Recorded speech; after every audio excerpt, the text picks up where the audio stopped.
जय गुरुजी।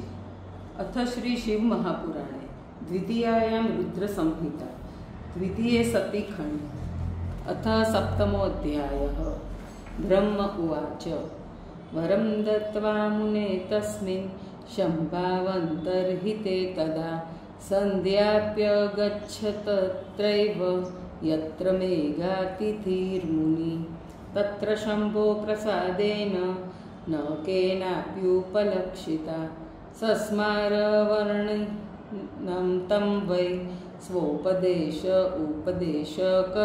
तप वसिष्ठेन पुरा सा तु वर्णीभूत्वा महामुने उपदिष्टा तपश्चर्तुं वचनात् परमेष्ठिन तमेव कृत्वा मनसा तपश्चर्योपदेशकं पतित्वेन तदा सन्ध्या ब्राह्मणं ब्रह्मचारिणं समिद्वेग्नो महायज्ञे मुनिर्भिर्नोपलक्षिता हृष्टा शम्भुप्रसादेन सा विवेश विदेसुता तस्या पुरोडाशमयं शरीरं तत्क्षणात् ततः दग्धं हव्यमयं गन्धं तस्तार यदलक्षितम्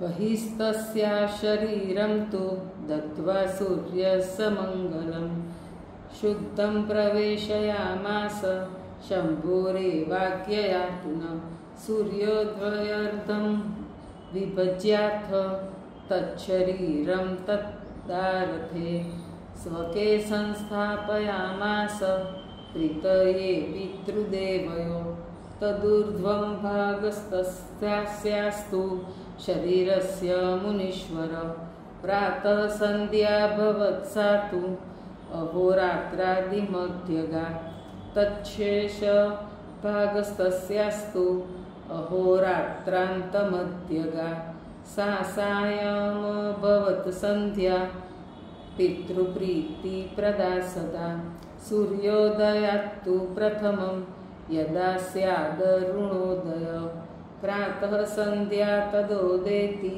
देवानां प्रीतिकारिणी अस्तङ्गते ततः सूर्ये शोणपद्मनिभे सदा उदेति सायं सन्ध्यापि पितॄणां मोदकारिणी तस्या प्राणास्तु मनसा शम्भुनाथ दयालुना दिव्येन तु शरीरेण चक्रिरे हि शरीरिण मुनेर्यज्ञावसाने तु सम्प्राप्ते मुनिना तुसा प्राप्पुत्री वहि मध्ये तत्प्रकाञ्चन सुप्रभा तां जग्राह तदा पुत्रीं मुनिरामोदसंयुत यज्ञार्थं तां तु संस्नाप्य निजक्रोडे दधो मुने अरुन्धतीति तस्यास्तु नाम चक्रे महामुनि शिष्ये परिवृतस्तत्र महामोदमवापः न ऋणद्वियतो धर्मं सा कस्मादपि कारणात् अतस्त्रीलोके विदितं नाम सम्प्रापत स्वयं यज्ञं समाप्य स मुनिः कृतकृत्य भावमासद सम्मदयुक्तस्तनया प्रलभात् तस्मिन्निजाश्रमपदे सह शिष्य वर्गेस्तमेव सन्ततः समोदयते सुरर्षे अथ साववृधे देवी तस्मिन् मुनिवराश्रमे चन्द्रभागानदीतीरे तापसारण्यसंज्ञके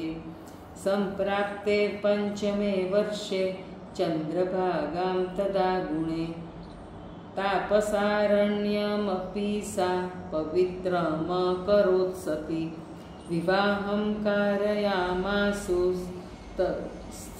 तस्या ब्रह्मसुतेन वै वसिष्ठेन यरुदन्त्या ब्रह्म विष्णु महेश्वर तद्विवाहे महोत्साहो बभूव सुखवर्धनः। सर्वे सुराश्च मुनय सुखमापु परं मुने। ब्रह्म विष्णु महेशानां करनिसृततो यत। सप्तनद समुत्पन्ना क्षिप्राद्या सुपवित्रका। अरुन्धती महासाध्वी साध्वीनां प्रवरोत्तमा। वसिष्ठं प्राप्य सारेजे मेघातिथिसुता मुने। यस्या पुत्रा समुत्पन्ना श्रेष्ठा शक्त्यादय शुभा। वसिष्ठं प्राप्य तं कान्तं संरेजे मुनिसत्तम। एवं सन्ध्याचरित्रं ते कथितं मुनिसत्तम। पवित्रं परमं दिव्यं सर्वकामफलप्रदं। य इदं शृणुयान्ना नारीपुरुषो वा शुभव्रत। सर्वान् कामानवाप्नोति नात्र कार्या विचारणा।